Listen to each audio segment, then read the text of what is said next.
Before Star Wars, there was Dune. Epic, complex writer Frank Herbert's Dune is one of the most important sci-fi novel ever written. But what is it all about? And in this video, I'll break down the story of Dune 1 with no confusion.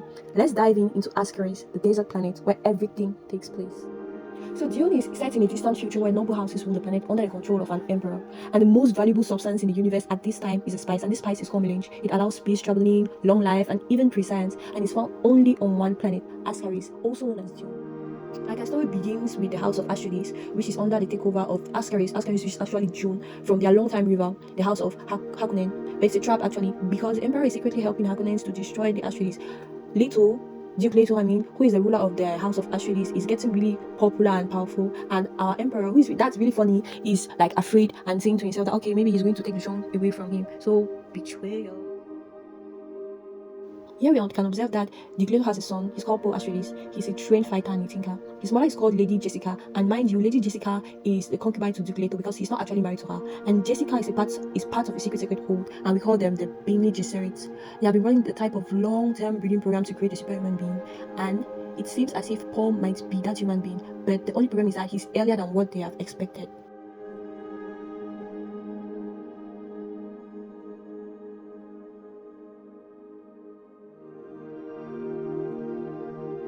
So later on, his family, they will transfer and go and stay in Arrakis. Remember, Arrakis is also called Dune because that is where all the spices come from. So the Harkonnens will attack the king's soldiers that are protecting the Atreides families, but Duke Leto is killed.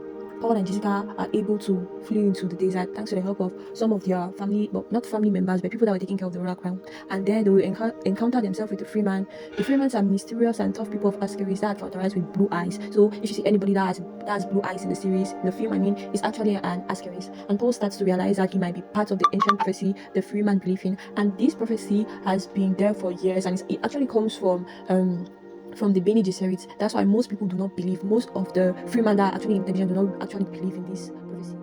It's important to note that the Arrakis people believe, like the Fremens, they believe in a prophecy that was brought to them by the Bene Gesserits of Muad Abdid. And Muad Abdid is their savior, the person that will come and deliver them from their oppressors. Because most of the time, the Fremens don't actually take part in this governance. They are against the extraction of the spices from their land, because these spices is actually one of their resources, and the people come out and they're killing them just to be able to have this spice.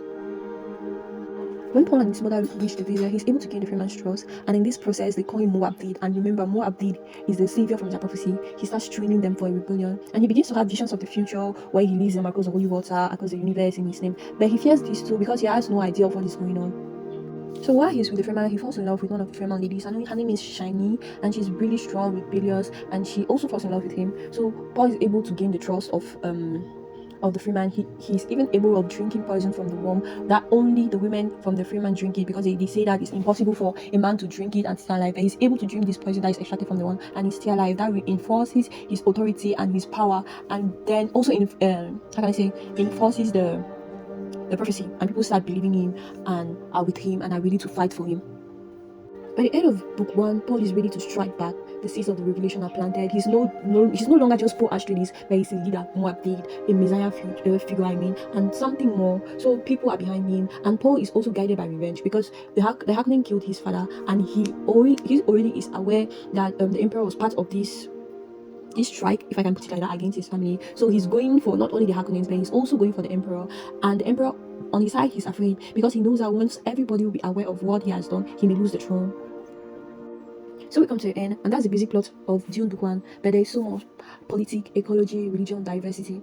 So if you want more Dune content, let me know in the comment section. Do not forget to like and subscribe. The spices must flow. Bye bye.